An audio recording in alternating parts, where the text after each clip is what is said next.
हरे कृष्णा। तो आज हम चर्चा करेंगे पितृपक्ष के बारे में, जिसे कनागत भी कहते हैं। हमारे साल में ये 15 दिन का वक्त आता है, जो कि भद्र पूर्णिमा से अगले दिन से प्रारंभ होकर के और कुमार महीने में चलता है अमावस्या तक। तो ये जो 15 दिन है, इसमें श्राद्ध करने की जो क्रिया है, ये क्या होती है? श्राद्ध का मतलब है श्रद्धा पूर्वक अपने पितरों के लिए जल अन्न का तर्पण और दान करना। तो ये जो पितृ होते हैं, जब शरीर छोड़ करके जाते हैं तो इनके लिए एक लोक है जिसका नाम है पितृलोक, जिसे वेटिंग स्टेशन कह सकते हैं। तो आत्मा के शरीर छोड़ के जाने के बाद जब वेटिंग स्टेशन पे आत्मा वेट करती है कि अभी स्वर्ग जाएगी कि नर्क जाएगी, तब तक उनको जो भूख लगती है उस भोजन को प्रदान करना उनके वंशजों का कर्तव्य है। तो पितृ श्राद्ध करना कोई पितृ पूजा नहीं है। कई बार लोग बोलते हैं ये तो पितृ पूजा करना हो गया, गीता में तो पितृ पूजा मना है। पितृ पूजा और पितृ कर्तव्य ये अलग अलग होते हैं। श्राद्ध पितृ कर्तव्य है, पितृ पूजा नहीं। तो उसी प्रकार से जैसे जीवित माता पिता को भोजन खिलाते हैं, वो माता पिता या पूर्वज दादा दादी आदि के शरीर छोड़ जाने के बाद उन पितरों के लिए भोजन, जैसे हमारे लिए एक वर्ष है तो ये पितृलोक में एक दिन होता है। और वहाँ का जो पितृपक्ष हम 15 दिन गुजारते हैं, वो वहाँ का लंच टाइम होता है, मध्याह्न भोजन। तो हमें इन 15 दिनों में उनको भोजन प्रदान करना, ये उनके वंशजों का कर्तव्य होता है। श्राद्ध श्रद्धा का विषय है, कोई ज़बरदस्ती नहीं है। तो अब ये बात होती है कि श्राद्ध किस दिन करें, बड़ा कन्फ्यूजन होता है। जिस दिन आत्मा ने शरीर का त्याग किया वही दिन श्राद्ध का दिन है, ना कि वो दिन जिस दिन इस शरीर का दाह संस्कार हुआ या अंतिम संस्कार हुआ। कई बार एक्सीडेंटल डेथ हो जाती है, 3 दिन बाद पता चलता है और दाह संस्कार होता है, तो वो दिन श्राद्ध का दिन नहीं है। श्राद्ध का वो दिन है जिस दिन शरीर ने आत्मा का परित्याग किया। श्राद्ध को पितृपक्ष, कनागद आदि नामों से जाना जाता है, जैसे आप जानते हैं। कौन कर सकता है श्राद्ध? तो श्राद्ध करना सबसे पहला कर्तव्य गरुड़ पुराण के अंदर बताया गया है। सबसे पहला कर्तव्य है पुत्र का। पुत्र को यह श्राद्ध कर्म करना चाहिए। पुत्र के बाद, पुत्र अगर नहीं है तो पुत्र के पुत्र यानी प्रपौत्र को करना चाहिए। अगर प्रपौत्र भी नहीं करते हैं या नहीं है तो प्रपौत्र के आगे पुत्र, यानी कि मेल मेंबर्स, जो पुरुष वंश है, वो कर सकता है। अगर वो लोग नहीं हैं, उनके परिवार में कोई भी श्राद्ध करने वाला नहीं है, तो फिर भाई के बच्चे, कजिन ब्रदर्स या भाई, ऐसे मेल मेंबर्स इस श्राद्ध कर्म को कर सकते हैं। अगर कोई मेल मेंबर इधर भी नहीं है, हमारे पूरे वंश में कोई मेल मेंबर नहीं है, तो ऐसी स्थिति में माता साइड में, माता की साइड में जो व्यक्ति था, उसकी माता की साइड में जो भी मेल मेंबर हो, वो इस श्राद्ध को कर सकते हैं। अगर वो भी नहीं है तो लड़की का पुत्र इस श्राद्ध को कर सकता है। अगर वो भी नहीं है तो फिर ऐसी अवस्था में अगर कोई भी पुरुष वर्ग नहीं है तो एक स्त्री भी श्राद्ध को कर सकती है। लेकिन वो पहला कर्तव्य नहीं है, यह अंतिम कर्तव्य फिर उस स्त्री का आता। अगर स्त्री भी नहीं है वंश में, कई बार ऐसे भी क्वेश्चंस आते हैं कि कोई भी नहीं है, तो फिर उसका श्राद्ध उसके मित्र गण कर सकते हैं।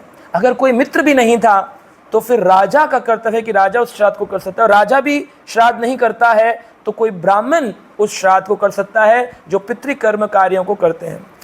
इस प्रकार से यह श्राद्ध की विधि, शास्त्र विधि बताई गई है। और कहते हैं कई बार लोग कि अरे जी श्राद्ध हमने किया, भोजन खिलाया, पहुंचा नहीं पहुंचा, क्या पता कितने साल हो गए उनको गुजरे हुए।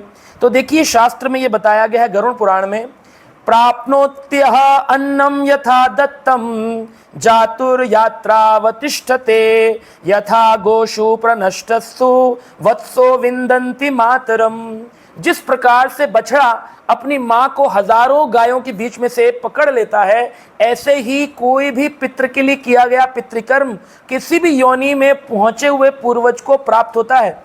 अगर पूर्वज किसी घृणित कार्य को करने के कारण पशु योनि में चले गए हैं तो उनको खाना, पशु का खाना, पशु आहार, जैसे शेर का आहार जो है मांस, या फिर किसी पशु का आहार है घास के रूप में, वह प्राप्त होता है।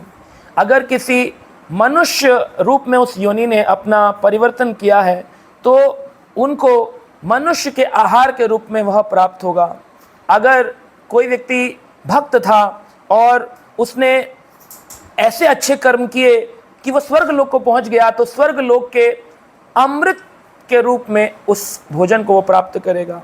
अगर कोई व्यक्ति इतना अच्छा भक्त था कि वैकुंठ को चला गया, जी उसके लिए हम क्या ही प्रश्न सोच सकते हैं। तो फिर ऐसे व्यक्ति के लिए किया गया श्राद्ध कर्म उसके लिए भगवत प्रसाद रूप में उसको प्राप्त होगा, लेकिन प्राप्नोति अन्नम यथा दत्तम, अगर दिया गया है तो उस पितृ आत्मा को अवश्य ही प्राप्त होगा। देखिए कई बार लोग कंफ्यूजन में होते हैं, समझ नहीं पाते सिद्धांत को कैसे समझे।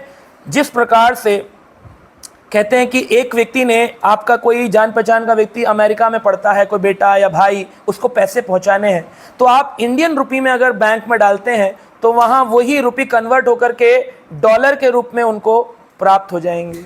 अगर वो यूरोप में उस पैसे को निकालते हैं तो वही रुपी आपके यूरो में कन्वर्ट हो जाएंगे, वही अगर जापान में निकालते हैं तो येन रूप में कन्वर्ट हो जाएंगे। लेकिन अगर रुपए यहाँ से डाले गए हैं तो अवश्य अलग अलग प्रांतों में, अलग अलग देशों में, विदेशों में वह धन प्राप्त होगा। इसलिए इस श्राद्ध कर्म में अवश्य ही दान दक्षिणा देने का बहुत बड़ा एक कर्तव्य बनता है।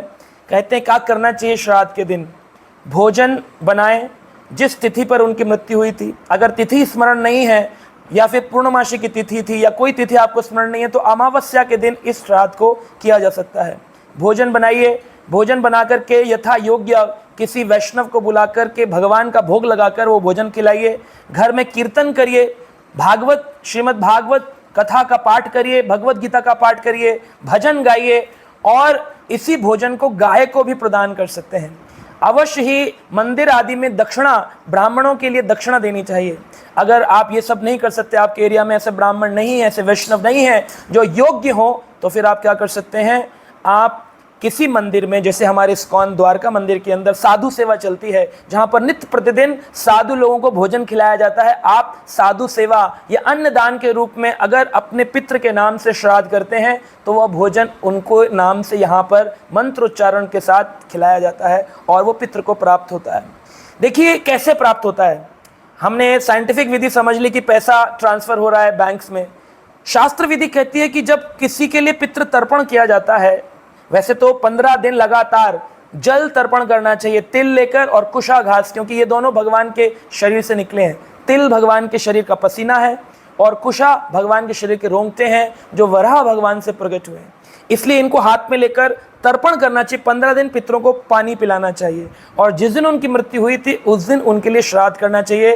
दान दक्षिणा बहुत करनी चाहिए जिससे कि पितृ बड़े प्रसन्न होते हैं। तो जो हम संकल्प करते हैं जल का, वरुण उस भोजन को लेकर भगवान विष्णु को देते हैं, भगवान विष्णु सूर्य को प्रदान करते हैं और सूर्य देवता उसी भोजन को पितृ को प्रदान करते हैं।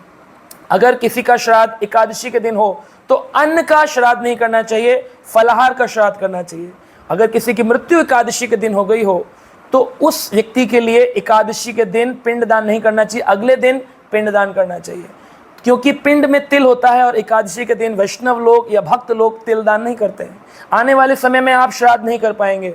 और अगर किसी ने गलती से कर्म कर ही दिया था एकादशी के दिन तो फिर ऐसे व्यक्ति के लिए एकादशी के दिन फलाहार का श्राद्ध करना चाहिए, ना कि अन्न का श्राद्ध करना चाहिए। देखिए शास्त्र में प्रहलाद महाराज को नरसिंह भगवान ने स्वयं ये कर्म करने को कहा।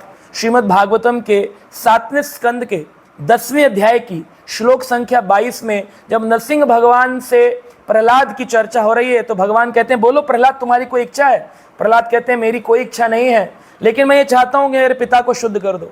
तो भगवान ने कहा, देखो मेरे स्पर्श मात्र से तुम्हारे पिता शुद्ध तो हो गए हैं, परंतु कुरु त्वम प्रेत कृत्यानि, तुम्हें अपने पिता के लिए श्राद्ध सेरेमनी, श्राद्ध कर्म करना चाहिए। ये एक पुत्र का कर्तव्य है। स्वयं श्री चैतन्य महाप्रभु ने भी गया जाकर के अपने पिता जगन्नाथ मिश्र के लिए श्राद्ध किया था।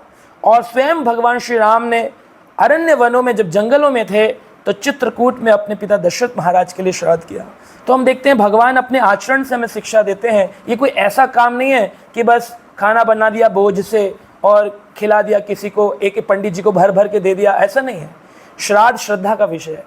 आप विष्णु मंदिर निर्माण में अपने पिता के, अपने माता के, अपने भाई जो भी गुजर गए उनके नाम से मंदिर निर्माण कर सकते हैं, अन्नदान दे सकते हैं, साधु सेवा कर सकते हैं, बहुत कुछ कर सकते हैं और खुद स्वयं अपने घर में कथा कीर्तन जप कर सकते हैं। कहते हैं ये बात शास्त्र विदित है गरुड़ पुराण की, अगर पिता के लिए कोई श्राद्ध कर्म करता है, दान देता है, उसको दिया गया पिता के नाम से दान 100 गुना होकर के उस व्यक्ति को वापस उसका फल मिलता है। अगर माता के लिए कोई दान दिया गया है, 1000 गुना होकर के उसे वह पुण्य कर्म प्राप्त हो जाएगा। अगर किसी ने अपनी बहन के लिए कोई श्राद्ध कर्म किया, कोई दान दक्षिणा दिया है, 10,000 गुना होकर के ये पुण्य वापस प्राप्त होगा। और अगर वही कर्म अपने भाई के लिए किया गया है, कोई भाई थे जो नहीं रहे, उनके लिए दान दक्षिणा करा गया है, तो वो असंख्य लाखों गुना फल देता है उस व्यक्ति को जो अपने भाई, अपनी बहन, अपने माता पिता के लिए दान दक्षिणा करते हैं। तो ये पितृपक्ष जो है ये श्रद्धा का विषय है। श्रद्धा पूर्वक जितना हो सके यथाशक्ति उतना हमको दान, मंदिर में दान, भक्तों को दान, वैष्णवों को दान, भोजन दान, गाय के लिए भोजन दान, घास का चारा, जो कुछ कर सकते हैं वह करना चाहिए। आपसे मांग क्या रहे हैं पितृ? आपसे केवल मांग रहे हैं एक वक्त का भोजन। जीते जी हम उनको भोजन नहीं दे सकते थे, तो क्या मरणोपरांत भी हम उनको भोजन नहीं दे सकते? साल भर नहीं मांग रहे हैं, केवल उस दिन जिस दिन उनकी मृत्यु हुई है। इतना तो कर्तव्य हमें करना चाहिए। यही श्राद्ध का मूल मकसद है, यही उनको स्मरण की विधि है। ये पूजा नहीं है, यह कर्तव्य है। हरे कृष्णा।